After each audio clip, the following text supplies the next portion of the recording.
Laurent et Alban Tixier, le duo. Une petite dernière? Oui. Oui, on va terminer avec O'Carolan, le harpiste irlandais aveugle, qui nous a essayé de très belles œuvres aussi, comme ce morceau que nous allons vous interpréter. Pour finir, Jean-Michel. Ah non, on peut se retrouver tout à l'heure. Non. Oui. Oui. Deux fois. D'accord.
Bravo, merci. Laurent et Alban Tixier, le duo Tixier. Merci. On vous retrouve tout à l'heure alors. Oui, oui. Ça nous met en joie pour ce qui va suivre. Alors, elle se qualifie comme thérapeute en mémoire cellulaire, psycho-énergéticienne, plus simplement, chamane. Elle a écrit pas mal de livres, finalement. Alors j'en ai retenu quelques-uns dont les titres me paraissent assez évocateurs et en phase avec notre laboratoire spirituel d'aujourd'hui. Un livre qui s'intitule « L'art et la manière d'être soi », 23 exercices pour s'affranchir de nos peurs et soigner nos blessures. Un autre livre, développer vos facultés extrasensorielles, clairvoyance, vision à distance, channeling, magnétisme, nettoyage énergétique. Alors au passage, elle a créé un site internet, Bien-être et spiritualité, où elle propose en ligne des formations gratuites. Autre livre, Divine, révéler les pouvoirs du féminin sacré. Et peut-être le titre que je préfère, Foufoune cosmique, petit guide pratique vers une sexualité sacrée, consciente et épanouie. J'appelle Mallory Malmasson.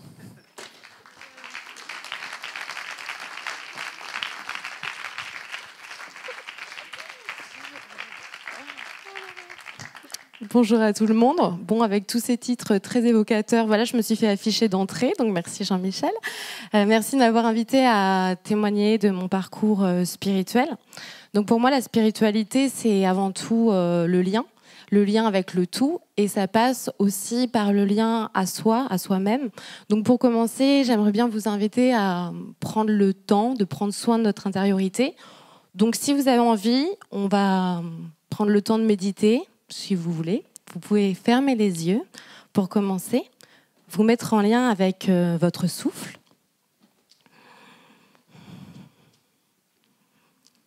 Vous mettre en lien avec votre respiration.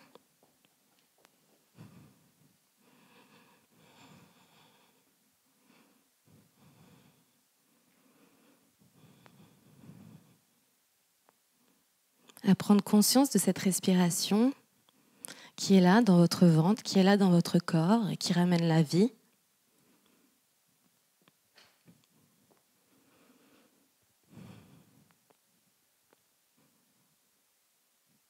Et je vais vous inviter, si vous avez envie, à afficher un sourire sur votre visage pour laisser l'énergie de ce sourire se diffuser à l'intérieur de vous, dans votre corps, dans la salle aussi.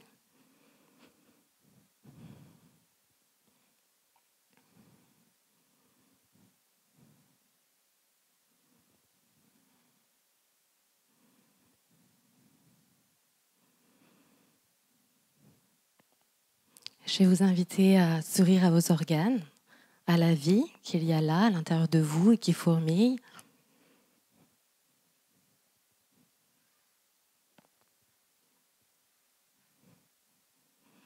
À ressentir de la gratitude pour cette journée en cours.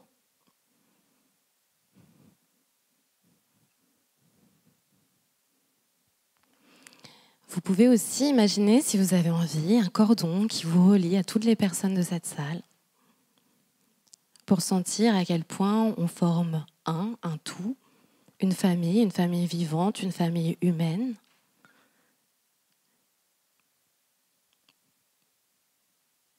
Une famille humaine qui fait l'expérience de la vie à travers la même palette d'émotions.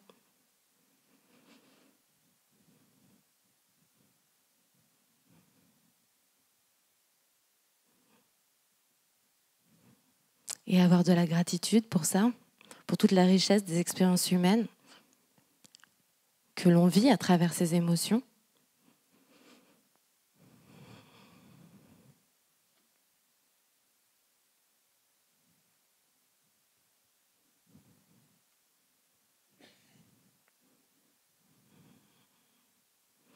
Et en une expiration, vous pouvez visualiser que tout ce qui peut être là dans votre corps, bloqué, toxique, vous fatiguer, peser dans votre intériorité, est expiré vers l'extérieur, en particules lumineuses ou en particules grisâtres, comme vous voulez, mais juste prendre le temps d'évacuer ça, tout ce qui peut être pesant en vous, et au niveau de votre tête aussi.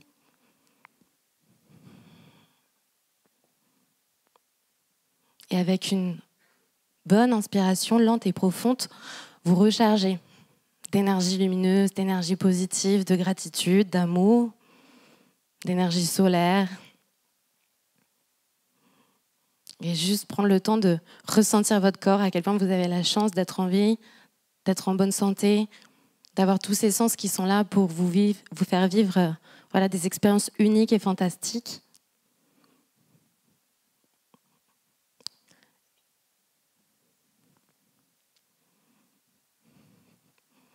Voilà, je vous remercie. Je vous remercie de me sourire du coup, ça fait plaisir. Je suis ravie d'être là au milieu d'experts en religion parce que moi, mon chemin spirituel, il s'est vraiment fait en dehors de la religion que je respecte énormément, toutes les religions. En fait, moi, je ne suis pas passée par la connaissance ni par les concepts, je suis passée par l'expérience. Ça m'est arrivé de manière hyper brutale et un peu trop jeune parce que j'avais 5 ans quand ça a commencé. Donc, je ne l'ai pas choisi, je l'ai subi à l'époque. En fait, pour vous donner un petit peu le décor et le contexte, à l'époque, on habite dans la région parisienne avec mes parents. Mon papa est policier, ma maman est surveillante pénitentiaire, donc on n'est pas forcément dans un milieu spirituel. Mes parents demandent la mutation en Vendée, donc tout a commencé ici. Ils voulaient venir vivre à la campagne. Ils signent pour une maison, en fait, et au dernier moment, la vente de cette maison ne se fait pas, capitule. Ils sont pris de court parce qu'ils nous ont déjà inscrits à l'école avec mon frère et leur mutation a déjà eu lieu. Donc assez rapidement, il faut qu'ils trouvent une nouvelle maison. Mon père se rue sur une maison tout de suite, que ma mère appellera le taudis par la suite. En fait, mon père, lui, voit le potentiel de cette maison, mais à vrai dire, elle fait assez froid dans le dos quand on la voit. Et donc, on emménage dans cette maison. Donc moi, à l'époque, je suis petite, je me dis, bon, un déménagement, super, une nouvelle vie, etc. Mais très, très rapidement, je déchante. Ça commence, en fait, par l'arrivée de terreurs nocturnes. C'est-à-dire qu'à chaque fois que je m'endors, je vis des cauchemars assez terribles, assez traumatisants. Et vraiment, je sais pas pourquoi je vis ça, mais je perds le sommeil, en fait. Ça devient assez terrible à vivre. Et puis, avec le temps, je me mets à ressentir des présences, et que j'ai l'air d'être la seule à ressentir, des présences que je ne saurais pas qualifier, à part dire qu'elles étaient terrifiantes pour moi et oppressantes. Et un peu plus tard, je me mets à entendre des voix que moi seule entends, encore une fois. Je sais que ça peut faire peur, ça peut surprendre, surtout aujourd'hui où on vit dans un monde avec une vision très mécaniste des choses. Mais moi, à l'époque, c'est ce que je vis. J'ose pas en parler parce que je me dis que je vais être incomprise. Donc, je peux pas dormir, je me cache tout le temps, je suis terrorisée, etc. Et je décide quand même, au bout d'un moment, d'en parler à ma maman en me disant, bon, on va peut-être pouvoir m'aider. Ma maman panique, je pense que c'est ce que feraient toutes les mamans ou tous les parents.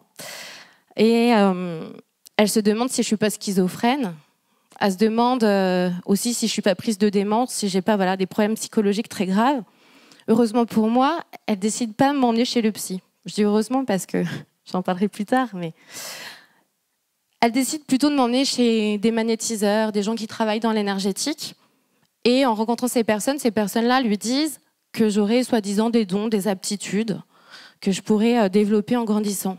Donc ma mère, elle est un peu estomaquée, elle ne sait pas trop quoi penser de ça, elle n'a pas spécialement un pied dans le monde invisible, dans le monde spirituel, elle ne sait pas m'accompagner, elle referme la porte des énergéticiens, on va dire qu'elle est rassurée, on va dire ça comme ça. Elle me propose quand même, puisque en fait je suis parasitée toute la journée, j'entends des voix quand même, le contexte est assez grave et assez turbulent à la maison, je peux pas dormir, donc elle se dit peut-être que ces dons ça peut se faire passer, peut-être qu'on peut aller voir un exorciste. Alors je veux dire qu'on est petit et qu'on sait pas ce qui nous arrive et qu'on nous propose ce genre de choses, c'est encore une fois c'est assez effrayant. Je lui dis que c'est pas la peine de m'emmener voir quiconque, que je finirais bien par me débrouiller, arriver à faire quelque chose de tout ce que je vois, ce que j'entends, même si ça fait peur, je devrais pouvoir y arriver. J'ai une force à ce moment-là qui m'habite, qui me donne confiance, qui me dit il y a aussi la lumière et même si tout ça c'est difficile à vivre, à un moment tu vas y arriver, tu vas t'en sortir. Et en fait aussi j'ai cette conviction intérieure qu'à un moment tout ça, ça va m'aider à accompagner des gens. Je sais pas comment, je sais pas pourquoi, mais juste je fais confiance au processus. Les années passent. Je suis toujours autant terrorisée, j'ai toujours pas d'outils. À l'époque, on parle pas du tout de ces choses-là. Et en fait, il s'avère que ma mère aussi, finalement, dans cette maison, commence à se sentir très mal, à avoir des flashs morbides, à avoir l'impression qu'on va toujours se faire écraser, qu'on va mourir. Elle commence à tomber en dépression, dans une dépression profonde, et elle aussi perd le sommeil. Donc on se dit quand même qu'il se passe quelque chose d'étrange. Et mon père, moi qui est policier, il se dit pas il y a un problème. Lui, il est cartésien, et il vit sa vie, il restaure la maison. Il voit juste que les femmes de la maison commencent à pas se sentir très bien. Et en fait, on apprend en parlant de ça à nos voisins que nos voisins vivent aussi un peu des choses étranges. Ils nous disent aussi que la personne qui vivait là avant, elle est morte étouffée. Donc ça devient très glauque. Et en fait, on apprend surtout que notre maison, c'est une ancienne chapelle. C'est une ancienne chapelle de Templiers. Donc on est là, donc je comprends mieux aussi pourquoi il y a des vestiges dans la maison de pierre, d'ogive. Il n'y a plus le vitrail, mais il y a encore des restes, des vestiges. Mes parents ne se sont pas posé la question avant, il aurait peut-être fallu. Donc on apprend ça et en même temps, on n'a toujours pas de solution. Je crois que j'aurais adoré qu'on déménage, mais ça n'a pas été le choix qui a été fait. Donc je continue à vivre des années très dures. Ma mère, elle est en dépression. Et du coup, à un moment, je décide quand même de me tourner vers la religion parce que je me dis, il va peut-être y avoir des réponses. Ils vont peut-être me parler de l'invisible, en fait. Donc, je prends des cours de catéchèse. Je vais régulièrement à la messe que j'attends vraiment parce que je me dis, il y a peut-être une fois à une messe où je vais avoir l'information, je vais me comprendre. En fait, je vis comme un épisode de télévision, quoi. J'ai hâte du prochain épisode à la messe. Mais j'ai pas ces réponses-là parce qu'en fait, à travers la religion, j'apprends toutes les valeurs qu'elle véhicule et je trouve ça très beau. Ça nous dit comment éviter d'aller en enfer pour aller au paradis. Mais moi, l'enfer, à l'époque, c'est tout de suite maintenant. Et j'ai pas de réponse. Et la religion ne parle pas de l'invisible, ne parle pas des énergies, ne parle pas de ce que je vis. Donc, je suis encore dans l'impasse à ce moment-là. Vraiment, j'ai pas de solution. Et ma mère est pas en capacité de m'aider. Et vraiment, mon père, je sais pas, il se soucie pas vraiment de ce que je vis, de toutes ces turbulences. Et je pense ce qui rassure mes parents à l'époque, c'est que je suis une enfant stable, j'ai des bons résultats scolaires, je suis sociable. Et en dehors de cette maison, je vis pas spécialement d'événements particuliers. Ensuite, avec le temps, j'ai de la chance, il y a Internet qui est arrivé dans nos maisons. Le soulagement, je pense qu'une de mes premières recherches, quand j'étais en âge de tapoter sur le clavier, ça a été fantômes, esprits, invisibles, des choses comme ça. Et j'avais de la chance parce qu'à l'époque, alors en France, il n'y avait rien sur le moteur de recherche. On tombait sur des recherches de sites. En fait, on tombait sur des sites canadiens. Les Canadiens, ils sont plus ouverts à tout ça. Et en fait, je me rendais compte à l'époque qu'il y a d'autres personnes qui parlaient de tout ça, qu'il y avait un monde invisible qui existait. Et que ce monde-là, aussi invisible, il n'était pas que malveillant, qu'il y avait un côté bienveillant. Donc ça me rassurait, on va dire. Mais en fait, j'avais aussi peur parce que sur Internet, je disais aussi qu'on me disait qu'il y avait des gens qui étaient schizophrènes, qui finissaient en asile psychiatrique, etc. Donc, j'ai pris peur, j'avais pas de solution. Là, à nouveau, je vais une période hyper difficile parce que je me dis que je vais jamais m'en sortir. Je me sens hyper vulnérable, j'ai l'impression d'être juste harcelée en fait par l'invisible. Je ne comprends pas pourquoi et je me dis s'il y a des forces supérieures qui sont aussi positives, pourquoi elles viennent pas à la rescousse en fait. Donc je suis vraiment, ouais, je sais pas. À l'époque c'est, je sais pas, c'est hyper dur à vivre. Vous imaginez, je suis petite, hein, ça arrive de mes 5 ans à mes 15 ans, mais c'est 10 ans de cauchemar, c'est 10 ans d'enfer, c'est 10 ans à essayer de créer des prières pour se sentir protégée, à s'enfermer dans les toilettes, à pas vouloir aller dormir, à pas vouloir rester seule. Donc c'est assez turbulent. J'ai de la chance, le commissariat de la ville où on vit ferme. Donc mon père est muté, on déménage. Donc je me dis, ouh, super, je vais être enfin tranquille. Oui, parce que j'arrive dans une nouvelle maison qui n'a pas tout ça, qui n'a pas toutes ces charges, qui n'est pas autant habitée. Donc à ce moment-là, je suis assez soulagée. Et on va dire que aussi avec l'adolescence, j'ai assez à faire avec mes hormones à gérer. Donc s'il fallait que je gère aussi des choses invisibles, ça aurait été voilà, un peu compliqué. Donc ça se calme tout ça. Et puis à un moment, ça revient. Ça revient pas par entendre des voix, ça revient pas par le fait de sentir des présences, ça revient par des flashs qui arrivent quand je rencontre des gens, quand j'arrive chez des personnes. Des flashs, c'est vraiment juste des images qui se succèdent dans ma tête.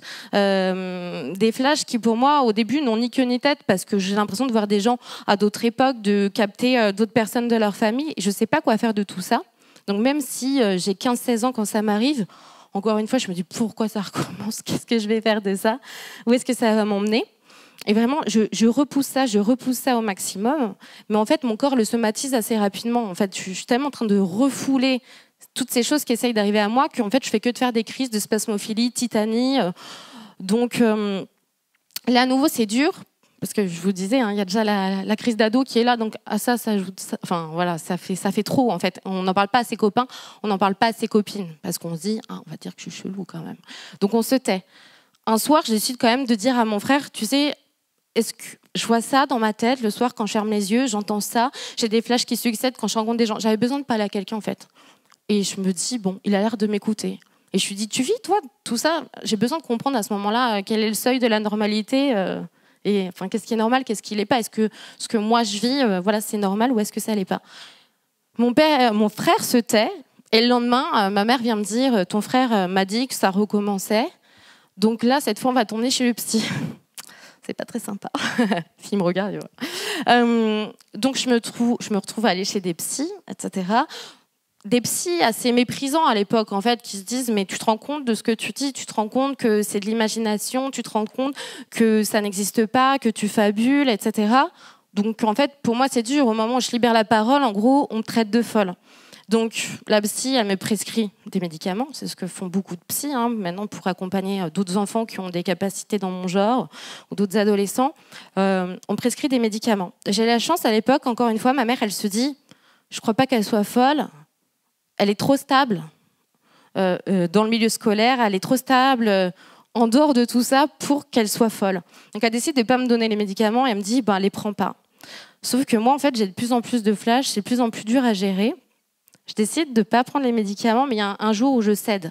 Parce que la plupart des gens qui sont comme moi, qui vivent des flashs, qui ne savent pas les contrôler, en fait, il y a un moment, on a l'impression de franchir la folie. On dit entre l'éveil et la folie, il n'y a qu'un pas. Et ce pas, à un moment, on le sent, en fait. Et à l'époque, je décide de prendre ce fameux médicament. Et clairement, en fait, il me met dans un état végétatif. Donc je me dis, c'est pas ça la solution, c'est pas ça que je veux, il doit y avoir complètement autre chose. Mais cette autre chose, je ne sais pas ce que c'est. Je continue à avoir confiance. Et en même temps, je continue à croire que peut-être, s'il y a un là-haut, il ne m'aime pas. Je ne sais pas pourquoi on me fait vivre ça, ce calvaire. Mes 18 ans arrivent, donc ça annonce un nouveau déménagement encore. Je me dis, bon, ça m'a l'air de marquer des gaps dans ma vie et des caps. À mes 18 ans, je veux faire Sciences Po, Relations internationales, parce que je me dis, bon, ce sera peut-être un moyen d'échanger le monde. Et on me dit, si tu veux être bilingue, pour faire relations internationales, va vivre en Angleterre. Et là, je leur dis, ah non, l'Angleterre, c'est bien trop proche. Je veux partir le plus loin possible, parce que j'avais l'idée de fuir qui j'étais, de fuir ce que je vivais. Et je décide de partir vivre en Australie. Je me dis, 20 000 kilomètres, normalement, ça devrait suffire à échapper à la personne que je suis. À l'époque, j'étais naïve, je ne savais pas que peu importe où on allait, on restait la même personne. Je croyais qu'on pouvait se réinventer, oublier, recommencer. La veille de partir en Australie, l'organisme qui gère en fait mes études me dit, écoute, on n'a plus de famille d'accueil pour toi. Donc je me dis, ok, qu'est-ce que ça annonce ça ? Fais confiance. Il y a certainement le secrétariat cosmique qui prend ça à sa charge, qui doit être en train d'organiser un truc. Bon, finalement, je prends l'avion. En même temps, heureusement, il me trouve une famille d'accueil. J'arrive dans la famille d'accueil et en ouvrant la porte, en fait, je vois vraiment des photos de maîtres spirituels. Je vois des cristaux partout. Je vois des bougies. Je vois une table de massage. Et en fait, j'étais tombée chez une thérapeute holistique, médium. Et en gros, elle me dit, je t'attendais. Je savais en fait que c'était une fille qui allait arriver et que je devais t'aider parce que je sais que tu as des capacités. On va les développer, on va les exploiter. Donc là, imaginez... Je suis un peu saoulée à l'époque, en fait, parce que tu dis 20 000 kilomètres, c'est suffisant. En fait, tu arrives les 2 pieds dans le plat, on va dire. Donc, je suis déstabilisée. Et en même temps, à la minute même où j'aperçois cette femme et que j'entre dans sa maison, je sais que c'est le moment, en fait. Je sais que c'est le moment que ces capacités-là, il va falloir en faire quelque chose, il va falloir les dompter et que je ne peux pas fuir, en fait. Ça me dit, c'est maintenant, en fait. Tu ne fuis plus, tu vas comprendre des choses. Donc, avec cette personne... je découvre mes capacités, capacités qu'on appelle extrasensorielles, donc à savoir la clairaudience, la clairvoyance, le clair ressenti, qui sont en fait les extensions de nos sens physiques habituels. Donc en fait, c'est pas pour percevoir encore plus ce qu'il y a dans le monde physique, c'est pour percevoir au-delà du monde physique. Donc on entend des choses, on perçoit des choses, on ressent des choses et on voit des choses. Être voyant plutôt que croyant, comme tu disais, Asma, tout à l'heure. On voit des choses que les autres ne voient pas, mais qu'il faut apprendre à interpréter, qu'il faut apprendre à maîtriser. Et cette personne, elle me dit, mais tu sais... donc elle me le dit en anglais, mais je vous le fais pas en anglais. Elle me dit, tu sais, tu peux fermer et ouvrir ces capacités. C'est toi qui dois décider. En fait, de par ta posture psychique, de par ta posture intérieure, tu dois pouvoir dire oui, tu dois pouvoir dire non. Donc tu ouvres ou tu fermes. Je me dis, attends, depuis des années, je vais pas bien. Et en fait, il y avait un bouton. Donc, je me dis, c'est un peu la bonne nouvelle, mais j'aurais aimé le savoir plus tôt quand même. Donc là, je développe mes capacités. Il y a plein de gens qui me servent de cobaye, on va dire. J'ai des intuitions très, très fortes. Il semblerait même que j'arrive à percevoir parfois l'avenir, que je perçois des choses que les autres ne perçoivent pas, mais qui ont un sens pour les gens, etc. Donc là, je commence à m'épanouir, en fait, je commence à me rencontrer. Je me dis, en fait, je suis cette personne, et en fait, c'est normal ce que je vis, ce que je ressens, et elle me fait rencontrer d'autres personnes qui ont des capacités comme moi. Donc, entre nous, on s'amuse, on voit les mêmes choses, on a un principe de réalité commun. Donc, c'est l'éclate. À l'époque, je suis trop ravie. Donc, il y a vraiment des choses qui se libèrent en moi. Sauf que pas de chance, puisque je suis la poisseuse de service à l'époque et je sais toujours pas pourquoi. J'ai eu une agression qui est très grave, qui est très traumatisante là-bas en Australie, donc je suis rapatriée en France, au moment même où je commence à m'ouvrir. Donc je me dis, purée, mais encore une fois, on me met des bâtons dans les roues. Au moment où ça commence à aller bien, au moment où je commence à dire oui à ce monde-là, à l'invisible, à cette reliance à l'invisible, bam, j'ai encore des bâtons dans les roues. Et là, c'est vrai que j'accuse le coup parce que je me dis, en fait, ça se trouve, il y a juste des forces qui vont œuvrer contre moi jusqu'à la fin de mes jours. Et en même temps, à côté de ça, à nouveau, je sens que j'ai un moteur qui m'alimente dans les tripes, dans le cœur, qui me dit continue, c'est initiatique, tu vas y arriver, tu vas comprendre des choses, etc. Il faut apprendre, comprendre et avancer. Donc quand je rentre en France, après choc traumatisant, quand même, j'ai la chance de voir des sophrologues qui m'aident. Et du coup, je suis initiée à tout le principe de visualisation créatrice, à d'autres techniques pour l'EMDR notamment, pour en fait évacuer le traumatisme. Donc j'ai de la chance à ce moment-là, je développe d'autres outils qui permettent de calmer le mental, qui permettent de calmer l'émotionnel. Donc finalement, toute cette expérience négative qui m'est arrivée devient bénéfique pour moi, puisqu'en fait, je commence à trouver ma souveraineté, à dire en fait j'ai la capacité en fait d'avoir une prise sur ma psyché, de calmer mon émotionnel et de calmer mon mental. Donc là, je commence à me dire en fait ouais, prends le lead de ta vie. Et aussi je découvre vraiment tout ce qui est psychologie positive à l'époque, donc je me dis allez, positive, et ça va aller. En fait, les bonnes ondes attirent les bonnes ondes. Maintenant, il faut penser positif, même si ça suffit pas, parce que quand on a des mémoires qui par résonance attirent des catastrophes ou des événements traumatisants, voilà, on se retrouve pris au piège. Mais quand même, je sens que la positivité attire la positivité, qu'il y a des choses qui commencent à me sourire. Après ça, je rencontre une personne qui m'initie à la radiesthésie. Je m'entends très bien avec cette personne. Cette personne-là décède après quelques mois qu'on commence à travailler ensemble. Je me dis, ça continue, la psychologie positive, ça suffit peut-être pas. Et là, je trouve une autre personne qui m'aide, qui est quelqu'un qui effectue des nettoyages énergétiques, etc. Donc cette personne-là, on va dire qu'elle me permet vraiment d'éclaircir mon esprit, de gagner en lucidité, de gagner en clairvoyance. C'est comme si j'étais plus embuée, et c'est comme si j'étais plus du tout parasitée par le monde invisible, par le monde des esprits, disons les mots. Et donc à ce moment-là, j'ai l'impression de me réveiller, de me révéler encore un peu plus. Et pareil, cette personne, elle me fait faire des tests par rapport à mes capacités extrasensorielles. Donc, à nouveau, je conscientise que mes capacités, elles existent et qu'en plus, elles peuvent servir à des gens. Parce que moi, à l'époque, ça commence par, je capte déjà l'émotionnel des gens, les pensées des gens, voir là où c'est trop lourd chez eux, qu'est-ce qu'ils ont à évacuer, s'ils ont des choses à évacuer, des gens à pardonner, des choses comme ça, ou des mémoires à évacuer, et si par exemple leur aura est polluée, leurs chakras sont pollués, etc. Donc je suis assez contente de moi parce que d'un coup, enfin mes capacités servent, en fait, ça me permet d'aider des gens. Sauf que cette personne-là qui m'a aidée, en fait, assez rapidement commence à faire de l'emprise sur moi parce que c'est une réalité de ce monde-là aussi. Il y a beaucoup d'emprise, il y a beaucoup de jeux de pouvoir dans ce milieu-là. Donc c'est un peu dur à vivre parce que cette personne qui m'a aidée, tout de suite, elle a un rôle paternel pour moi et d'un coup, il faut que je m'émancipe. C'est pas simple. Je suis jeune, j'ai 20 ans à l'époque.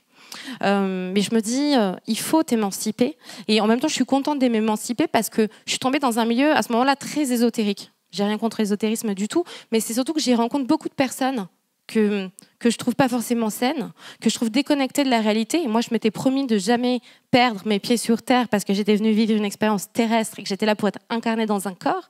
Et puis, des personnes qui se disent thérapeutes, mais qui, pour moi, sont des dérapeutes, qui dérapent, qui font de l'emprise, qui donnent des conseils qui me paraissent parfois pas du tout justes, pas du tout corrects. Donc, je me dis, j'ai pas envie d'être associée à ça, j'ai pas envie de faire partie de ça. Donc, à nouveau, un autre changement de vie pour moi arrive. Et là, je me fais la promesse à ce moment-là de me fier à moi-même, en fait. Et de tout faire pour que mon terrain intérieur soit suffisamment vibrant, soit suffisamment en paix pour que je puisse capter d'autres parties de moi, qu'on appelle le soi, qu'on appelle le self, qu'on appelle le moi supérieur, comme vous voudrez. Mais je sentais que j'avais ma propre conscience supérieure qui voulait communiquer avec moi, qui avait des choses à me dire. Mais pour accéder à ce soi, en fait, c'est important de pouvoir libérer plein de paliers dans notre corps, des paliers énergétiques. C'est important de prendre soin du corps physique, c'est important de prendre soin du corps éthérique qui est le corps vital, donc prendre soin de l'énergie qui circule dans nos méridiens et pour ça pratiquer des arts martiaux par exemple ou avoir des pratiques physiques qui nous font du bien ou aller voir des acupuncteurs. C'est aussi prendre soin de son émotionnel et prendre soin de ses pensées. Et déjà quand on a tout ce terrain intérieur en fait, qui vibre, et bien en fait on a ce qu'on appelle le taux vibratoire qui augmente et du fait qu'on augmente en vibration, on peut commencer à accéder aux strates supérieures qui sont reliées au plan atmique. Donc je me fais cette promesse-là et puis je me dis aussi, écoute ton cœur, écoute-toi et laisse plus les autres en fait décider pour toi. Fais ton chemin, assume qui tu es, revendique qui tu es et fais confiance au processus à nouveau. En faisant ça, je pense que je marque un acte de foi quelque part. Et là, à ce moment-là, je commence à me sentir être en lien avec des êtres beaucoup plus positifs, des êtres qui ont envie de me parler, qui ont envie de m'initier, qui ont envie de me transmettre des choses. Donc, à ce moment-là, je commence ce qu'on appelle des channeling. Alors, je suis désolée pour les mots en Occident manquent, on vit une crise sémantique. C'est-à-dire que si on prend du vocabulaire dans d'autres traditions, et notamment du vocabulaire sanskrit, il y a tous les mots pour parler de spiritualité. En Occident, je vous assure qu'il n'y en a pas beaucoup. Et le peu qu'il y a, Word, il fait que me les souligner quand j'écris des manuscrits. Donc, c'est pour vous dire. Et vraiment, on manque de mots. Et moi, ce qui me fait peur, c'est que je me dis, si on n'a pas les mots, en fait, pour beaucoup de gens, si on n'a pas les mots, ça veut dire que ça n'existe pas. Et ce serait bien, en fait, de pouvoir... Alors, même si ces choses ne sont pas forcément traductibles, parce que c'est plus du domaine de l'expérience que du concept, je pense que c'est quand même important de pouvoir nommer ces choses-là. Donc, à l'époque, je commence des channelings. Je suis en lien avec des consciences supérieures qui sont désincarnées, enfin, en tout cas, qui ne sont pas incarnées. Et, en fait, les messages qu'ils m'envoient ou ce que j'écris venant d'eux, les initiations, etc., ou les messages que je reçois pour les gens, en fait, parlent aux gens. Je vois tout de suite que ça aide les gens, ça leur permet en fait de se libérer de blocages, d'assez rapidement connecter à leur mission de vie, d'avancer plus vite. Au fur et à mesure que j'aide des gens, ça m'aide moi en fait. J'apprends, j'évolue, je grandis. Très rapidement, à l'âge de 21 ans, après beaucoup de travail sur moi, beaucoup d'introspection, beaucoup de libération, un travail sur l'enfant intérieur, le travail sur les blessures et d'autres choses, prendre soin des plans vibratoires, comme je vous disais, je décide de devenir thérapeute. J'ai 21 ans, j'ai confiance parce que je sens que c'est ça qu'on me dit. Et on me dit, prends l'étiquette psycho-énergéticienne. Bon, je dis, ok, je ne sais pas ce que c'est, mais je découvrirai. Voilà.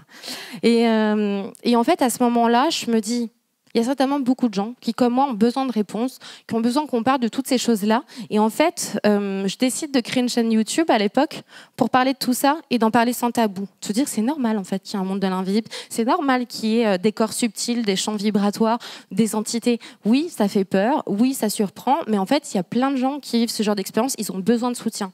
Je lance ma chaîne YouTube assez vite. J'ai des milliers d'abonnés.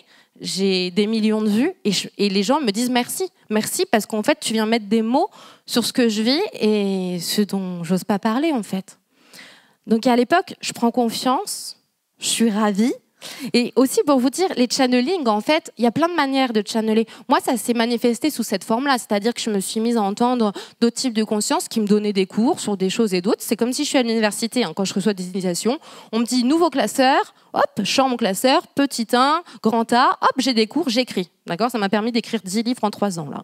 Donc, c'est rapide, il faut carburer, il faut suivre aussi. Voilà. Mais il y a d'autres formes de channeling. Par exemple, j'ai une amie ostéopathe. Clairement, quand elle est en train de manipuler les gens physiquement, elle est complètement habitée par une autre énergie qui vient d'ailleurs. C'est un channeling, c'est de l'énergie qui passe à travers elle. Et elle se sent guidée. Quand je travaille avec des artistes qui ont une certaine renommée, ils veulent pas voir en public qu'ils font du channeling, mais bien sûr qu'ils font du channeling quand ils écrivent des chansons, quand les chansons leur viennent comme ça. Ce qu'on disait ce matin, c'est vraiment... En fait, c'est ce qu'on appelle les fulgurances, les illuminations de l'esprit. C'est-à-dire qu'à un moment, l'esprit s'ouvre. L'esprit peut être fermé ou il peut être ouvert. Quand on s'ouvre et quand on est dans notre axe, qu'on est aligné avec qui on est, ce qu'on est venu faire sur Terre, en fait, on est tous en train de faire du channeling. Du channeling, c'est être le canal. Le canal, c'est juste, il y a des énergies qui passent à travers nous et on est tous, en fait, des canaux. Et en fait, on fait du channeling sans le savoir. Et ce channeling, il peut arriver de notre conscience supérieure ou d'autres consciences, mais ça arrive vraiment quand on lâche prise aussi, quand on fait confiance au processus et qu'on se dit, il y a des choses plus grandes qui peuvent passer à travers moi. Et il n'y a pas que le petit jeu, moi, là, Mallory, qui vit maintenant. Il y a autre chose qui me dépasse. Il faut que je fasse confiance à cette autre chose. Donc, à l'époque, je suis thérapeute, il y a la chaîne YouTube, tout fonctionne extrêmement bien pour moi. Je reçois les premières initiations sur les plans vibratoires et ça me permet d'aider beaucoup de personnes. Donc, moi, je ne suis pas 3615 Irma, je vous prédis l'avenir, j'ai une boule de cristal dans une caravane. Je ne vous parle pas de ça.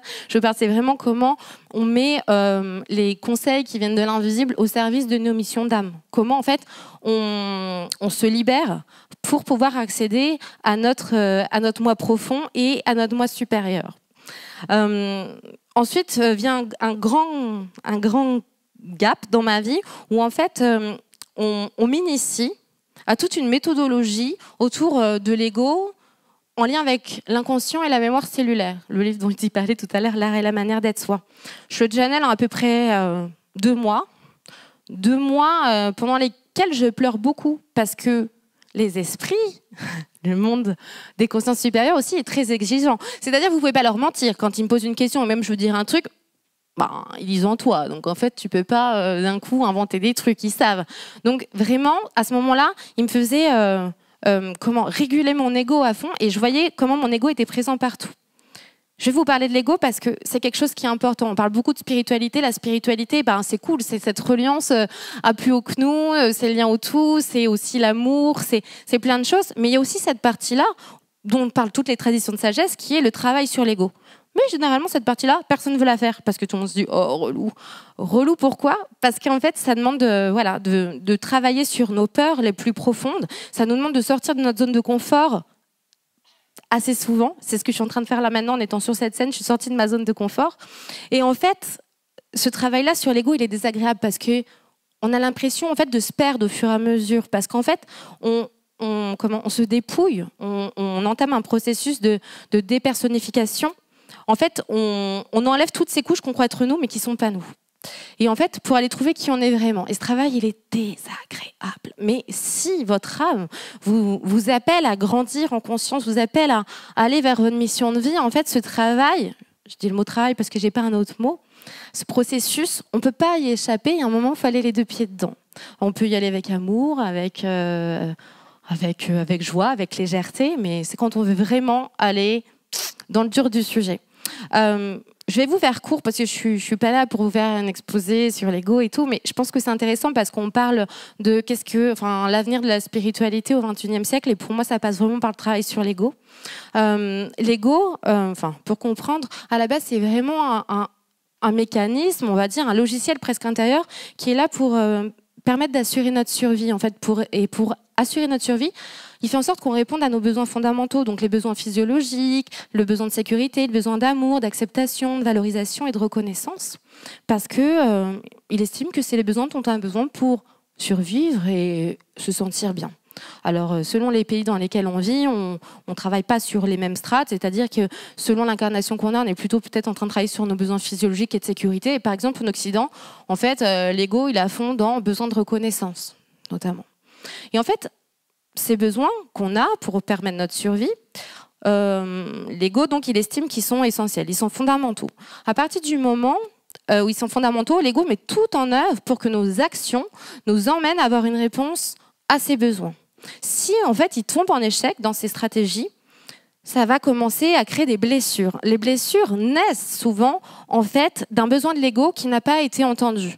Donc, je ne suis pas aimé, je ne suis pas aimable, je ne suis pas reconnu, donc je ne suis pas légitime, je ne suis pas en sécurité, alors ça veut dire que je suis vulnérable. Donc, et tout un tas de peurs qui arrivent avec le fait qu'on n'obtienne pas une réponse à ces besoins fondamentaux. Donc il y a les blessures et il y a les peurs qui vont avec. Donc j'ai peur que ça m'arrive à nouveau. J'ai peur de ne pas obtenir une réponse à mon besoin d'être reconnu. J'ai peur de ne pas obtenir une réponse à mon besoin d'être aimé. C'est pour vous dire qu'en fait, notre vie et nos actions reposent majoritairement sur des peurs. En fait, on n'agit pas toujours du bon espace, justement de l'espace de justesse, l'espace qui vient du soi, avec une vraie pureté intentionnelle. On est souvent piloté par l'ego. Et c'est pas un gros mot. En Occident, les gens disent « Ah, ben tu me dis que je suis dans l'ego ».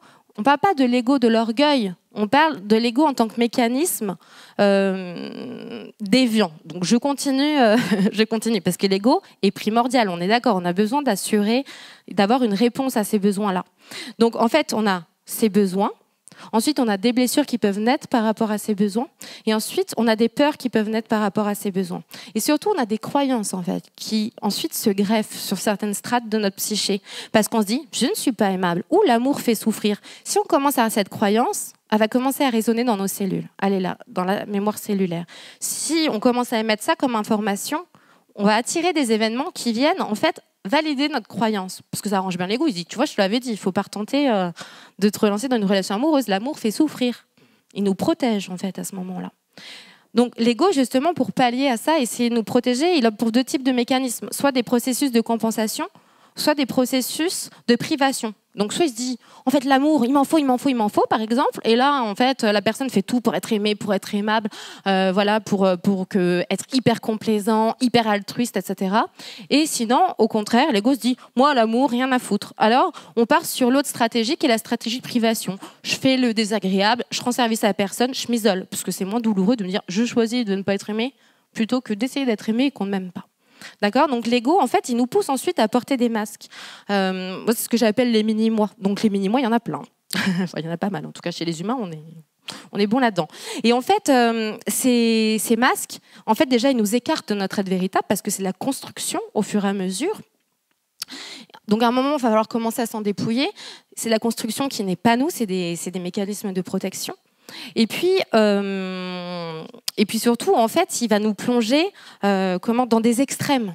Parce qu'en fait, l'ego, il n'est pas dans la voie du milieu. Le soi est dans la justesse. L'ego, lui, il est irraisonnable et irraisonné la plupart du temps si on n'a pas ensuite des types de pratiques qui permettent de le réguler, de le mettre à la bonne place, c'est-à-dire au service du soi. Donc en fait, par exemple, dans les polarités extrêmes, vous allez avoir la personne qui est extrêmement, par exemple, prisonnière dans sa vie, je ne sais pas, casanière, l'autre personne qui est plutôt l'évadée, qui ne sait pas poser ses fesses, qui est sans arrêt en mouvement. Vous allez avoir l'hyper choyant qui prend soin de tout le monde, qui fait attention aux moindres petits détails. Et à côté, vous allez avoir le négligent, par exemple. Donc ça, c'est une vision, on est d'accord, avec des polarités, hein, d'accord, une vision dualiste. C'est comme ça chez l'être humain. On a vachement du mal à trouver l'équilibre. C'est plus facile d'être blanc ou d'être noir. C'est plus facile d'être un évadé ou un prisonnier. C'est plus facile de se montrer en fait très aimable ou très désagréable. Et en fait, normalement, quand on est dans la justesse du soi et qu'on a régulé nos peurs, qu'on s'est libéré de ça, qu'on s'est libéré des masques, etc., on retrouve en fait cet état d'unité où en fait la polarité elle existe, la dualité elle existe, mais on peut trouver en nous cet équilibre et aussi une forme d'équanimité. Alors ça ne dit pas faut tomber dans le désintérêt, l'inertie, le fait de juste regarder le monde comme ça. Équanime, c'est pas ça. C'est aussi apprendre à avoir du recul par rapport aux choses, apprendre à prendre de la hauteur en fait, observer les choses. Pourquoi je vis ça ? Qu'est-ce que ça dit de moi ? Est-ce que ça m'apprend quelque chose sur moi ? La spiritualité, c'est ça, c'est la connaissance de soi et c'est se libérer de ce qu'on n'est pas et de ce qu'on croit être. Et je vous assure que l'ego, moi je dis tout le temps ego mytho, mais je dis ça gentiment parce que j'adore le mécanisme de l'ego, c'est génial tout ce qui est fait pour nous. Mais en fait, il raconte des histoires à longueur de journée. Et en fait, dès que votre être intérieur, il va dire oh, j'ai trop envie de faire ça. Et genre, vous sentez, il y a une fulgurance, il y a l'illumination, c'est genre c'est ça que je veux faire.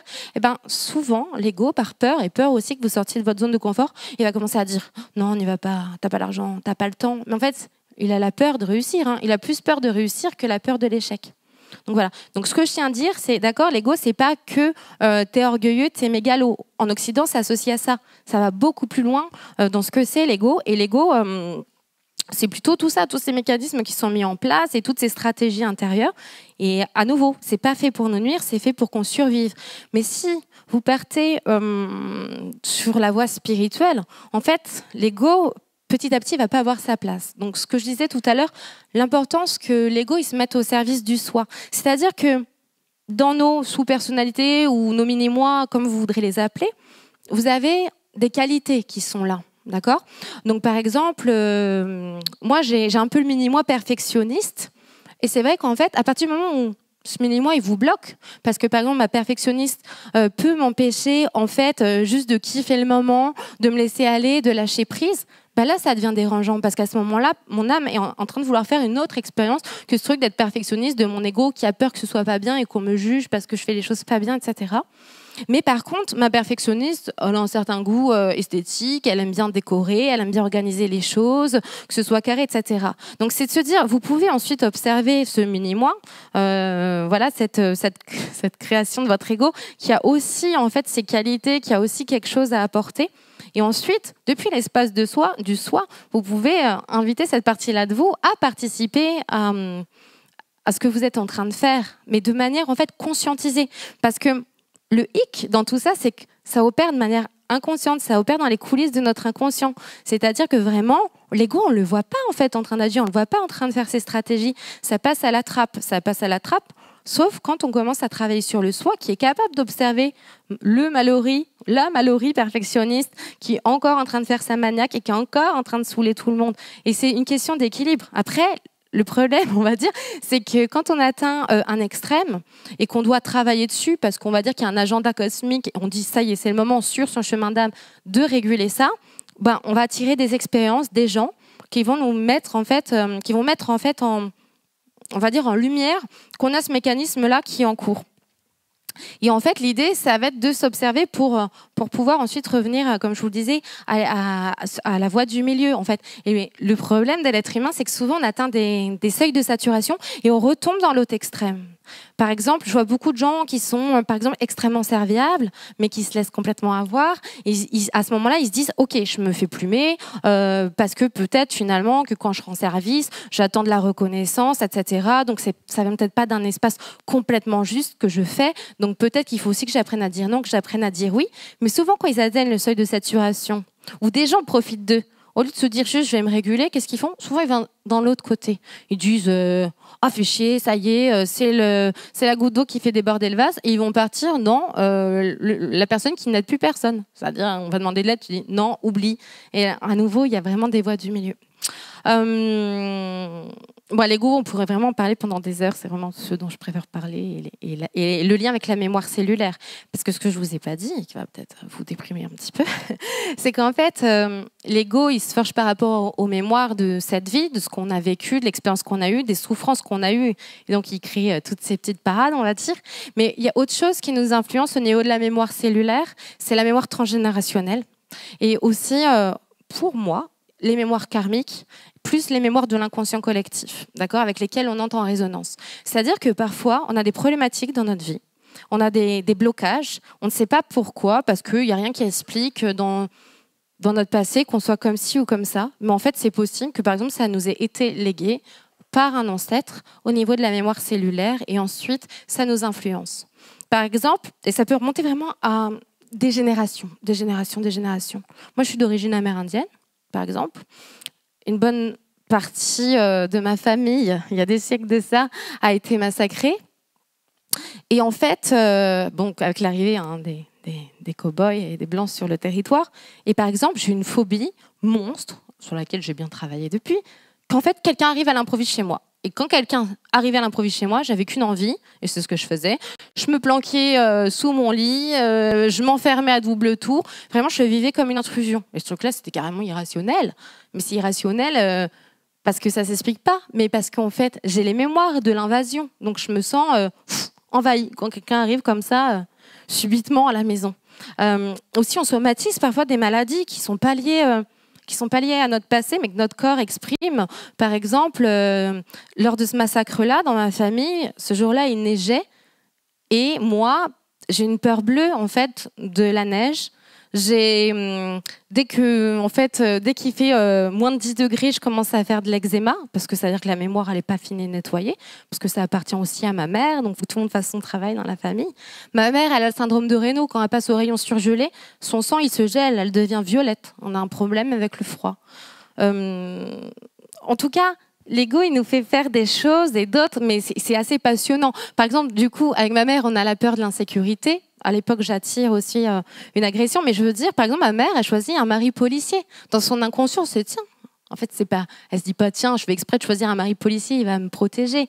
Mais en fait, du fait qu'en elle ait cette peur de l'insécurité, son inconscient la dirige aussi vers un mari policier. Parce que les gens disent non, j'ai conscience du mari que j'ai choisi. Bah oui, heureusement, c'est toi. T'es allé au mariage, t'étais conscient que c'était cette personne. Mais ce que je veux dire, c'est qu'il y a peut-être une autre partie de vous aussi qui décide pour vous. Donc voilà, on ne va pas rentrer dans tous les détails. En tout cas, pour moi, la spiritualité, c'est le lien, comme je vous disais, le lien au tout, le lien aux autres, le lien au cosmos, le lien au vivant, le lien à soi.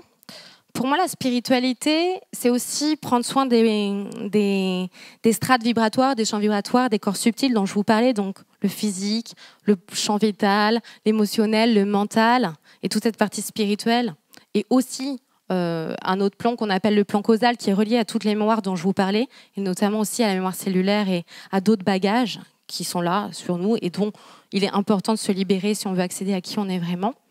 La spiritualité pour moi c'est aussi être en lien avec les énergies, être en lien avec l'invisible, en lien avec les vibrations, être en lien avec ce qui nous dépasse, souvent, sans avoir besoin de le rationaliser, sans avoir besoin de l'expliquer. Ça libère beaucoup de choses, en fait, de juste s'autoriser. Donc, pour moi, la spiritualité, c'est tout ça.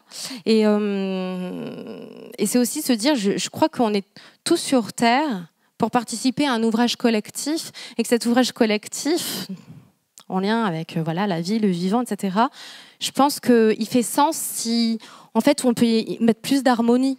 En fait, sur Terre, si on peut créer sur Terre un paradis, en fait, par les choses belles qu'on ramène, par nos actions teintées de grâce. Pour moi, c'est quelque chose qui est très important, la grâce. On est là pour ça aussi, répandre la grâce, répandre l'harmonie.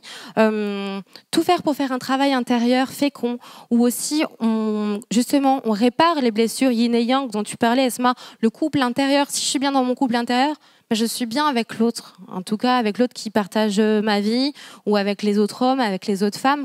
Si je travaille sur l'unité en moi, alors je vais moins me sentir aussi séparée des autres. Si je travaille sur mon état de paix intérieur, alors certainement il y aura beaucoup moins de conflits dans ma vie. Pour moi, tout est relié, l'intérieur, l'extérieur, le microcosme, le macrocosme. Donc la spiritualité, pour moi, c'est aussi ça. Et voilà, donc je pense qu'on est tous des artistes, qu'on est tous venus faire quelque chose de beau sur Terre, dès qu'on est connecté aux plus belles parties de nous qui sont voilà, libérées de tout ce qui nous retient, dès qu'on est en lien avec le cœur, avec notre âme, avec tout ce qui nous entoure. Et je pense aussi, voilà, pour moi, on est traversé par l'inspire. Pour moi, l'inspire, c'est l'inspiration, en fait. C'est hop, on peut recevoir des choses, des cadeaux, des idées qui vont ensuite passer à travers notre sensibilité pour qu'on en fasse quelque chose, d'accord ? Mais vous pouvez être comptable et contribuer à un ouvrage collectif merveilleux. Tout le monde a sa place. C'est pas je suis artiste, chanteur, danseur, peintre ou quoi. C'est pour moi l'art, c'est plus grand que ça. C'est insuffler en fait du souffle divin dans la matière. L'inspire, c'est ça pour moi, c'est se recevoir l'inspiration pour ensuite l'insuffler dans la matière, pour ensuite, enfin, conscientiser qu'on est des ponts en fait entre le ciel et la terre et qu'on est là pour faire venir cette énergie céleste dans le sol, en fait, sur terre, dans la matière. Et pour moi, c'est ça, c'est teinter la matière du côté céleste, en tout cas la spiritualité. Voilà. Donc, j'ai fini de vous dire ce que j'avais à dire. Et juste pour la petite anecdote qui est assez rigolote, ce matin, avant de venir à la conférence, je me dis, bon, je vais quand même interroger mes copains dans l'invisible pour qu'ils me donnent un petit conseil pour la conférence, etc. Et puis, ils me disent, alors parce qu'ils ont beaucoup d'humour, hein, ils me disent, Mallory, hein, ne stresse pas, c'est pas la peine, hein, en fait, c'est pas ta réputation qui est en jeu, hein, c'est la nôtre. Ah, je me suis dit, bon, les esprits veulent qu'on passe bien le message et j'ai trouvé ça assez rigolo. Donc voilà, donc moi je vous dis pas que ce que je vis, comment c'est... Enfin, c'est à nouveau, c'est ma vérité, c'est ce que moi je vis, c'est de l'expérience, c'est pas du concept, je vous le donne comme c'est et j'ai pas envie de mettre de filtre, je préfère être transparente. Voilà, c'est comme je le vis. Tout le monde vit sa spiritualité à sa manière, selon moi, et là, comme il a envie, à partir du moment où pour moi ça crée plus d'harmonie et que ça reste en lien avec l'amour, quoi, et l'état d'unité. Donc voilà pour cette petite. Je sais pas, ce petit témoignage, on va dire.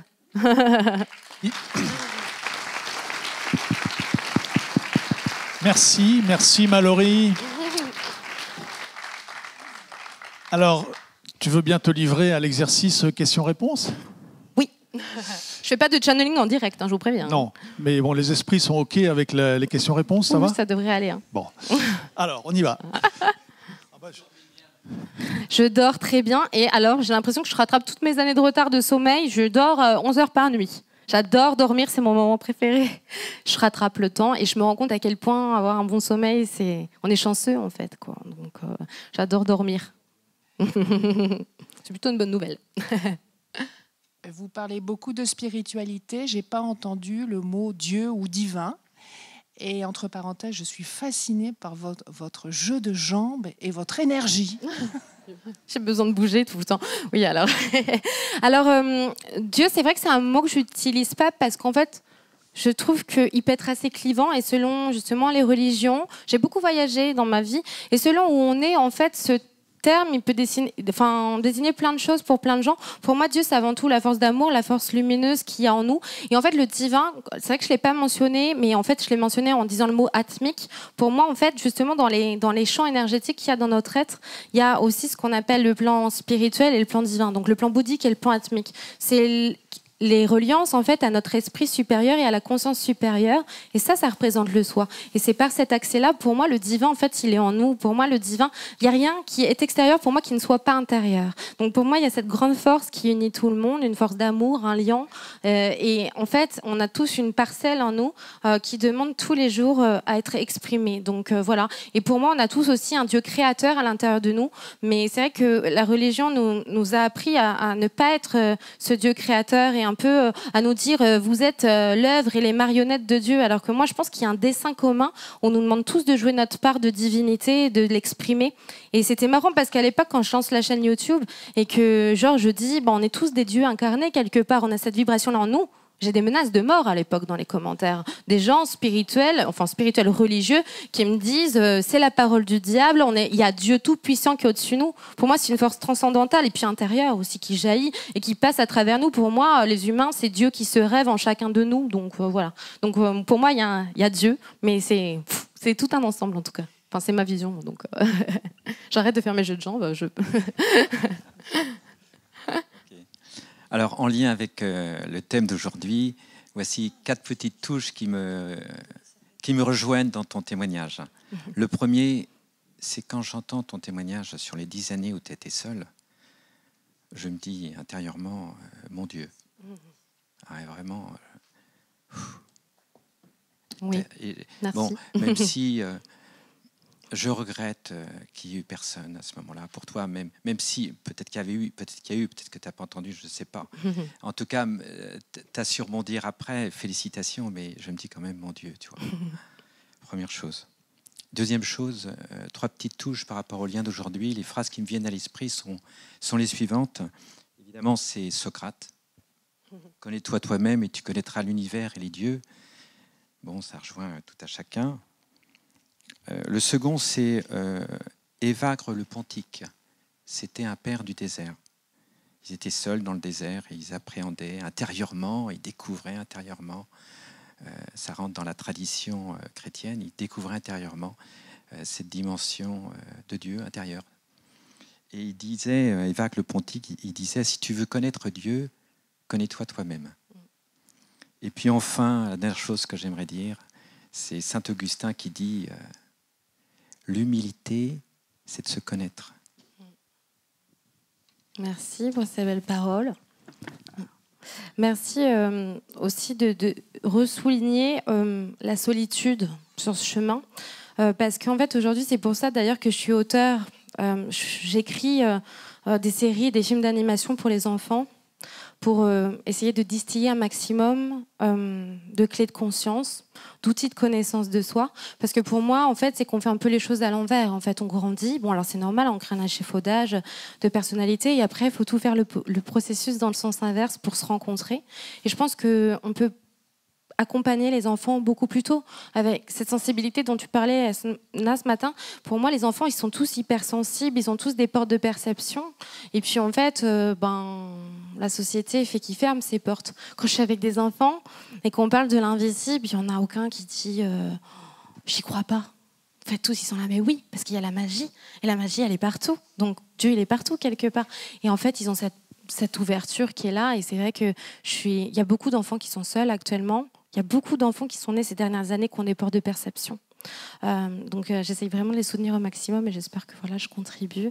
Et l'humilité dont tu parles, je te tutoie d'ailleurs, je ne sais pas pourquoi, ça me paraît essentiel aussi parce qu'en fait, je ne sais pas, en fait il y a beaucoup de vulnérabilité dans la connaissance de soi. Être soi, ce n'est pas facile en fait, parce que ça demande de se montrer comme on est vraiment. C'est plus facile d'être avec des masques. Je me suis promis de ne pas en mettre. J'en ai forcément des fois, parfois pour me protéger. Mais je crois qu'être soi, c'est aussi le plus beau cadeau qu'on puisse faire aux autres pour les inviter à faire pareil. Donc voilà, merci.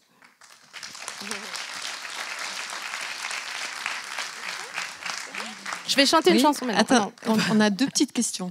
La mienne, c'est avec le recul, alors c'est 10-15 ans, c'est ça, par rapport à la première expérience que vous avez citée, la chapelle. Ouais. Comment est-ce que vous relisez ça? Comment est-ce que vous analysez ça, ces premiers échanges?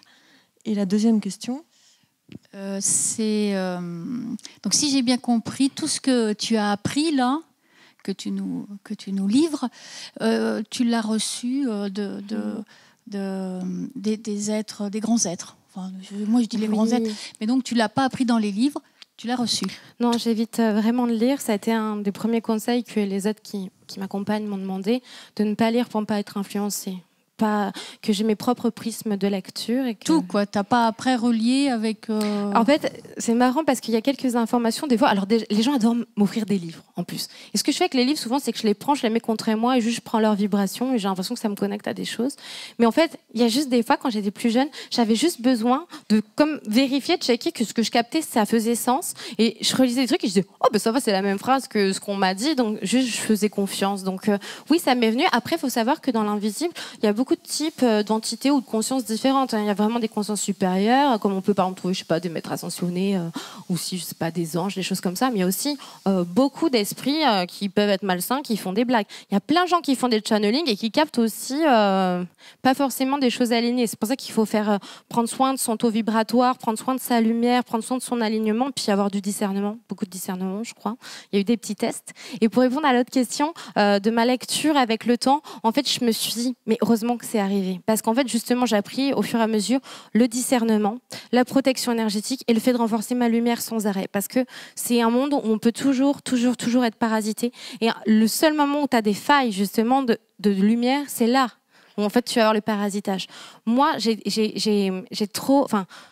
tellement fait la promesse d'aider les gens avec, je sais pas... le plus de justesse possible que je me suis pas autorisée à être parasitée ensuite en grandissant. Et je savais tellement ce que ça faisait de toujours se sentir en fait harcelée. Je sais pas. Je me dis heureusement que ça arrivait parce que ça m'a permis de renforcer ma foi déjà en l'invisible. De me dire il y a quelque chose qui me dépasse, ça m'échappe. Je sais pas si on veut du bien, si on veut du mal, mais il y a forcément quand même du bien quelque part. Et il y a forcément des belles choses qui m'attendent. Et ça m'a nourri. Et je me dis bon bah c'était mon chemin quoi. Et puis on a toujours peut-être plusieurs vies parallèles possibles qui pourraient nous arriver. Et puis, je sais pas, la vie m'a mis sur ce chemin-là. Et avec recul, je regrette rien, même j'adore. Et puis, j'adore parce que ça m'a permis aussi de comprendre ceux qui vivent ça et donc de développer des outils qui leur permettent de mieux le traverser. Donc, en fait, tout ce que j'ai vécu comme étant un fardeau pendant longtemps, en fait, c'est devenu un cadeau au bout d'un moment. Et c'est comme ça que je le vis aujourd'hui. J'ai une question sur cette idée qu'aujourd'hui tu as été gratifié, donc tu as trouvé ton équilibre. Et la question que je me pose, c'est, après t'avoir écouté, c'est comment est-ce que ça te parle aujourd'hui ? Comment on me parle par exemple quand je suis en channeling ou... Oui, c'est-à-dire tu dis que quand tu étais en souffrance ou quand tu étais en enfer, tu entendais des voix. Aujourd'hui, est-ce que ces voix sont plus douces ? Est-ce qu'elles te parlent encore ? Donc, qu'est-ce qui te parle aujourd'hui ? C'est ma question. Ah, alors, au lieu de dire qu'est-ce qui me parle, je vais plus dire comment il me parle. Alors, il y a différents vecteurs, on va dire. Soit j'entends des voix très claires, très nettes, mais qui sont interprétées, j'imagine, par un filtre mental, parce que des fois aussi, ça passe par le filtre de ma propre voix. Il y a différents. Hein. Des fois, j'entends des voix très claires qui me parlent, qui me donnent même des dates, qui, voilà, comme je vous dis, qui donnent mes cours, etc. Des fois, ça passe par ma propre voix, mais je sens que ça vient pas de moi. J'arrive à distinguer c'est ma conscience ou c'est un être extérieur. Et puis, d'ailleurs, souvent, j'aime bien que ce soit un être extérieur parce que je me dis, au moins, j'ai plus de recul. Donc, ça passe par des voix. Des fois, ça passe par des ressentis très forts. Chez moi, ça passe aussi beaucoup par des flashs. On m'initie beaucoup par des images. Donc, par exemple, j'ai des films qui défilent dans ma tête.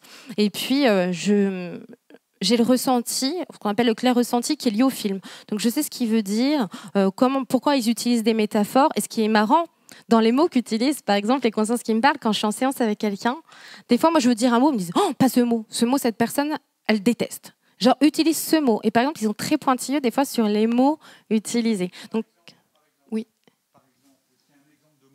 Un exemple de mot on va prendre Marc, tiens. Mon conjoint qui est là. Un exemple de mot, par exemple, je sais pas. Alors, Des fois, les gens, quand ils te demandent leur mission de vie, tu t'attends à un truc dingue, que ça va être complètement divin, ce qu'ils vont sortir comme phrase, ta mission de vie, c'est un truc incroyable. Je rencontre Marc, ses guides me disent, toi, ta vie, c'est de cartonner, c'est de cartonner les gens et c'est de faire kiffer les gens. Enfin, tu veux en parler, Marc, d'ailleurs, en fait? Non, je te prends de court, je suis désolée. C'est d'éclater les gens. Et en fait, ils disent, dis le mot éclater, pas le mot, les autres mots. Donc, je dis, ok, toi, c'est éclater les gens. Et en fait, à l'époque, il avait vu le sketch de Gad Elmaleh, si je résume bien. Ouais. Alors pour vous dire, peut-être, alors je peux. Il va vers le SAV. Non, je rigole. Parce que là, voilà, moi je suis un terrien. Elle, je ne sais pas d'où elle vient, mais moi je suis un terrien. Et donc, si jamais on peut le mettre un peu en perspective, en gros, quand elle me rencontre, déjà, elle me donne une date. Moi, je lui dis non, on ne peut pas se voir parce que je dois être à Tours. Enfin, elle me dit non, mieux que ça. Tu me dis, il faudrait qu'on se rencontre bientôt. Oui, je lui dis, il faut qu'on se rencontre bientôt parce que je sens que c'est certainement l'homme de ma vie. Et lui, il me dit, on se donne rendez-vous par exemple à Paris le 4 janvier. Et moi, les esprits, ils me disent, ah non, votre rencontre, elle est prévue plus tôt. Tu lui dis rendez-vous à Tours le 23 décembre. Moi, je lui dis, elle insiste un peu, la petite. J'avais regardé ce qu'elle faisait sur Internet, quand même. Elle est mignonne, pourquoi pas. Mais moi, je sais que je dois partir au Canada pour une tournée là, du film Enquête de sens, qui aborde un peu tous ces sujets d'ailleurs. Et en fait, je me dis, ben non, je peux pas. En plus, le 23, en fait, je suis à Tours. Ben non, mais justement. Qu'est-ce que tu racontes? Toi, que je te dis rendez-vous à Tours le 23 et là d'accord, tu pardon. dis... Je lui dis non, je pars, je regarde mon agenda. Et il regarde son agenda, il est à Tours. Ça m'a hypnotisé tout ce que tu as dit. C'est la première fois qu'il fait son coming out devant autant de gens, donc je suis un peu moins dans mon corps moi aussi. Et en gros, en fait, j'ai rendez-vous le 23 à Tours chez mon oncle qui a une sclérose en plaques que je dois aller visiter. Et là, je me dis, ok, elle me donne rendez-vous à un endroit que personne ne sait, c'était même pas noté sur mon Google Agenda. Donc je me dis, ok, elle est quand même un peu forte. Et en effet, quand elle me raconte un peu, elle me donne ses messages, elle me dit, voilà, toi, t'es venu éclater les gens. Et en fait, et là, ses guides lui disent justement ce que tu racontais. Ouais, en fait, un mot éclaté. Et moi, en fait, quand j'étais à New York, avant, je vivais à New York, donc je travaillais pour Evian, et j'avais le droit de dépenser pas mal d'argent dans les boîtes de nuit et dans les restaurants parce que je représentais la marque Evian, bref. Et je disais toujours à mes copains, je vais vous éclater en fait. Et ça, c'est un sketch de Gad Elmaleh qui dit pendant une bar mitzvah, genre j'ai éclaté tout le monde. Et en fait, ce seul mot, moi, je doutais un peu de tout ce qu'elle me racontait. Et le fait qu'elle utilise ce mot éclaté, qu'elle me dise, j'insiste sur ce mot, je vois en fait à tous mes copains pourquoi j'utilise ce mot. Et là, je sens qu'il y a un truc très juste. Et c'est comme si justement l'ego, le mental se calme, se tait. Et je me dis, ok, qu'est-ce que tu as à me dire? Et c'est comme si les fils s'en vont. Et là, je sens qu'il y a. C'est ça qui est marrant avec les mots justes, c'est qu'en fait, c'est un mot qui paraît genre banal pour plein de gens. Et en fait, au moment où je dis le mot juste, c'est un peu le mot-clé. Ça ouvre toute la structure énergétique de la personne et il y a toutes les défenses, moi je dis, qui fondent. Et là, ensuite, tu peux parler, ça vient toucher vraiment les gens. Et ça marche aussi avec les enfants, ce qui est un peu fourbe si vous n'avez pas ce don-là. Mais pardon, Eloane, quand tu veux qu'il fasse des trucs. Ah oui, Eloane, oui. En fait, par exemple, mon fils, vraiment, il a, lui, tous ses mécanismes des mini-mois, c'est un peu le côté têtu. Et par exemple, en fait, si je lui dis, range ta chambre ou quoi, tout de suite, il va dire non, il se ferme, etc. Puis souvent, les esprits me disent, dis plutôt ce mot parce que ça va mieux passer. Et par exemple, l'autre fois, ils me disent de lui dire, si j'étais toi, moi je rangerais ma chambre. Et là, il y va. Et une autre fois, je voulais qu'il soit occupé un petit peu longtemps parce que j'avais plein de choses à faire. Et là, ils me disent de lui dire, vas-y, en fait, émerveille-moi. Et fait un labyrinthe exceptionnel. Et là, ce truc-là, je sais pas, ça arrivé en lui, un truc. Et il est parti vers son œuvre. Donc on vit dans une grande famille nombreuse. Il y a nous, les enfants, plus des alpagas, des poules, on vit à la campagne dans un lieu. Et en plus, il y a tous les esprits. Donc c'est un peu gênant de vivre avec quelqu'un qui voit les esprits. Moi, je les vois pas. Donc c'est dans plein de parties intimes de la vie, on sait qu'ils sont là. D'ailleurs, c'est un peu gênant. Donc voilà, on vit une autre vie, quoi. Et là, justement, j'étais en train de commencer un one-man show pour décrire qu'est-ce que ça veut dire de vivre avec Mallory et tout ce monde invisible. Et je pense que c'est assez drôle et c'est assez inspirant de se rendre compte que voilà, je crois que c'est Nietzsche qui a une belle phrase qui dit ceux qui dansaient étaient jugés fous par ceux qui n'entendaient pas la musique.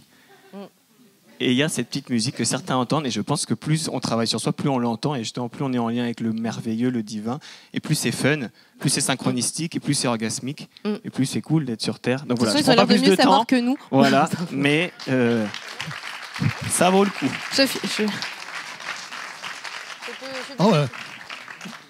C'est fini le duo?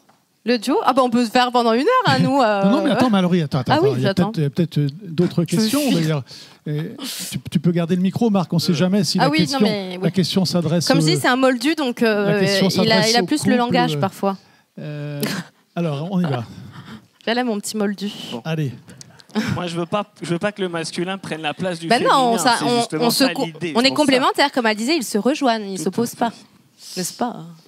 Bon. Parce que moi aussi, dans les petits channelings, les mini-channelings que j'ai de temps en temps, quand on a créé un lieu, on a créé avec Mallory un lieu à la campagne, l'intuition que j'avais, c'est comment justement le masculin est là pour créer le cadre, en fait, pour sécuriser le féminin et permettre de développer toute la créativité, la sensibilité du féminin qui a été un peu, des fois, par le masculin écrasé. Merci. Donc d'être voilà, là. je suis là en soutien. Je ne prends pas la lumière. Attention, c'est elle Embrassons-nous. aujourd'hui. Bon, Mallory, j'ai posé quelques questions déjà hier soir, donc je vais en reposer une autre. Donc, je suis une moldue aussi à 100%. J'adore, c'est normal. Voilà. En même temps, en fait, ma question, c'est plus sur l'interprétation qu'on peut donner. Alors, loin de remettre en question tout ce que tu as raconté sur ton expérience, que tu expliques comme tu l'as vécu. Moi, c'est plus une question sur la provenance des voix.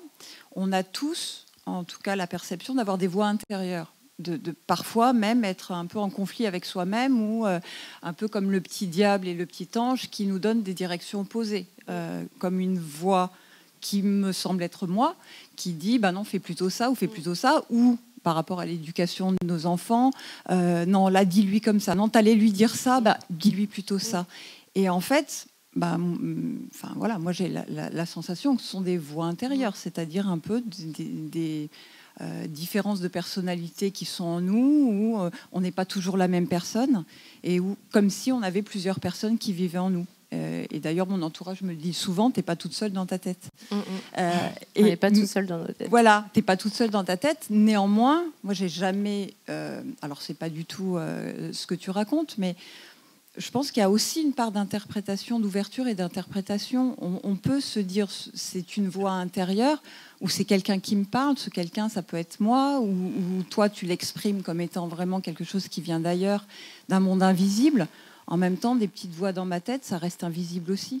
Oui, bien sûr, mais toujours. Donc, en fait, j'ai du mal vraiment à comprendre comment se créent toutes ces interprétations qu'on peut donner, parce que peut-être que demain, si je vais voir quelqu'un qui est psycho-énergéticien, j'aurai une vision complètement différente de ce qui se passe à l'intérieur de moi. Et puis, si je ne le fais pas, je me dirais juste, j'ai plusieurs voies intérieures, j'ai plusieurs chemins à prendre qui me conseillent d'avoir tel mot pour telle personne ou tel mot pour une autre personne. Je ne sais pas comment exprimer. Tout le monde a des guides, a des consciences qui leur parlent aussi. Donc en fait, on est réceptif à ça. Des fois, c'est juste qu'on ne met pas le mot dessus. Tiens, je capte des choses qui viennent d'ailleurs. On a tous une possibilité d'aller développer nos capacités extrasensorielles. Moi, quand j'étais petite, les magnétiseurs ils disent que j'ai un don. Moi, je ne mettrais pas ce mot-là, don. Pour moi, en fait, ce sont des facultés qu'on peut développer. Donc, en fait, c'est normal aussi, des fois, d'avoir des conseils qui viennent d'ailleurs. Il y a aussi tout ce qui, à chaque fois, sans le savoir, que tu te connectes à ton soi, les messages y viennent. Souvent, les messages de justesse, les conseils de sagesse, etc., ça vient d'une autre partie de toi. Puis après, il y a toutes ces parts de nous intérieures qui passent par le filtre de la voix intérieure. Et ça peut être tes mini-moi, ton moi profond, ton moi blessé, ton enfant intérieur, ta femme intérieure, ton yang intérieur qui part. Il y a plein de petites facettes de nous-mêmes. Et puis, d'où l'importance, moi, les premières choses que j'ai faites quand j'étais jeune, ça a été vraiment d'apprendre à faire taire mon mental.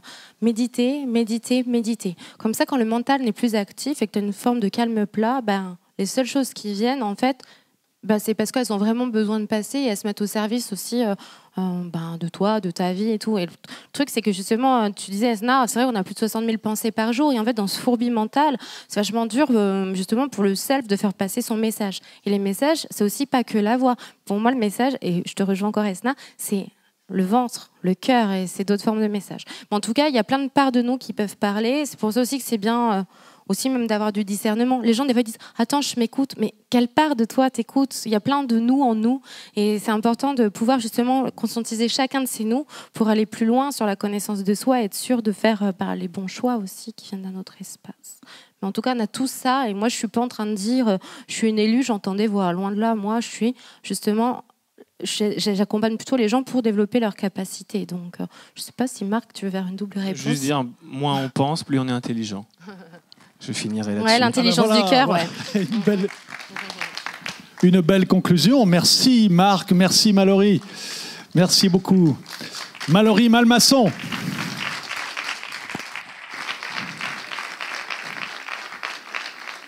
Et donc nous allons terminer cette 4e séquence par un moment musical. Voilà, c'est à vous.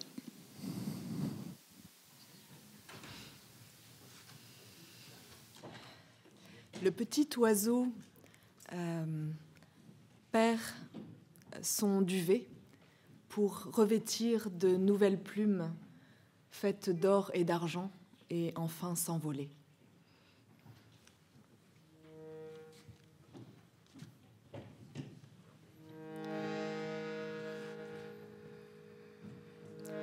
Lauserunde nau plumetas, lauserunde nau plumetas, lauserunde nau plumetas, lauserunde nau plumetas, que sembra cum la plumette daurado que sembra cum la plumette d'argent. Lauserum de wait plumettes, lauserum de wait plumettes, lauserum de wait plumettes, lauserum de wait plumettes, que sembra cum la plumette daurado, que sembra cum la plumette d'argent. Lauserum de 7 plumettes, lauserum de 7 plumettes, lauserum de 7 plumettes, lauserum de 7 plumettes, que sembra cum la plumette daurado, que sembra cum la plumette d'argent. Lauserum de 6 plumettes, lauserum de 6 plumettes, lauserum de 6 plumettes, lauserum de 6 plumettes, que sembra cum la plumette daurado, que sembra cum la plumette d'argent. Lauserum de Dieu plumette, lauserum de Dieu plumette, lauserum de Dieu plumette, lauserum de Dieu plumette, que sembra cum la plumette daurado, que sembra cum la plumette d'argent. Lauserum de vieux plumettes, lauserum de vieux plumettes, lauserum de vieux plumettes, lauserum de vieux plumettes, que sembra cum la plumette daurado, que sembra cum la plumette d'argent. Lauserum de nau plumettes, lauserum de nau plumettes, lauserum de nau plumettes, lauserum de nau plumettes, que sembra cum la plumette daurado, que sembra cum la plumette d'argent, que sembra cum la plumette daurado.